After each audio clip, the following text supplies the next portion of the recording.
Pozdrav dragi pratitelji i dobrodošli na moj kanal.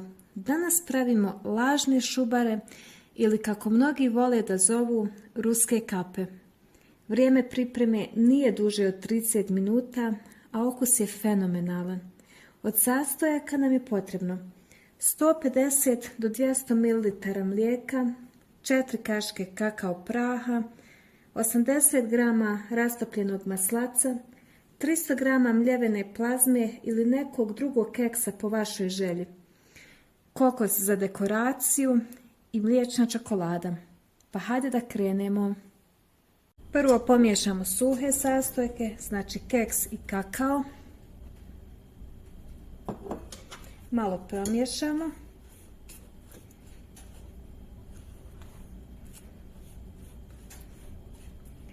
Zatim dodamo rastopljeni maslac.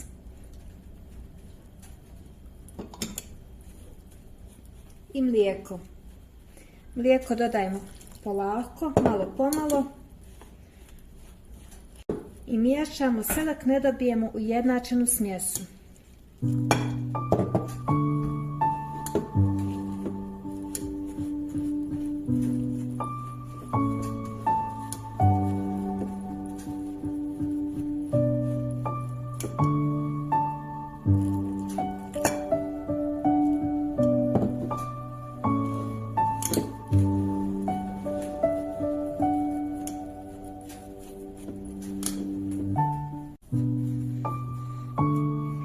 Kada smo sastojke sjedinili, od dobivene smjese napravit ćemo valjak.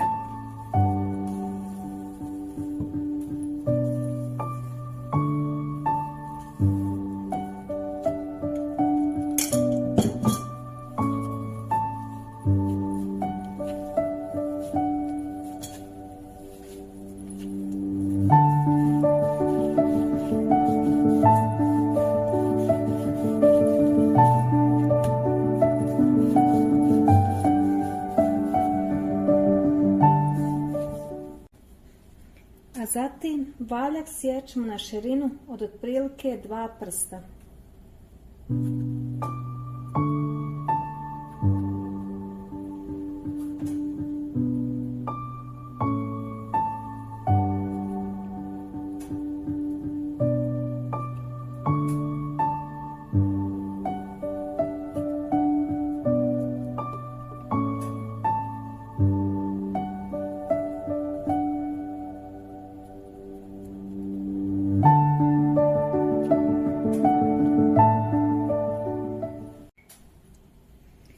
Zatim valjamo kokos i pravimo šubarce.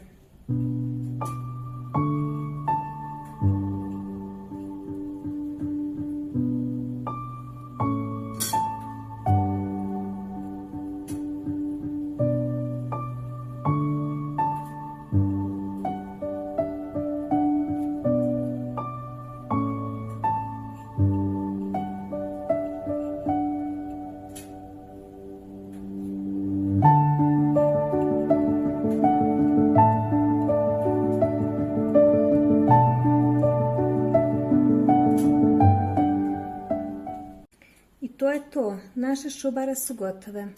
Želim da vas pozovem da se pretplatite na moj kanal ukoliko to još niste. Besplatno je, a meni to mnogo znači. Lijep pozdrav do sljedećeg druženja i najljepše želje onima koji se prihvate ovog zadatka.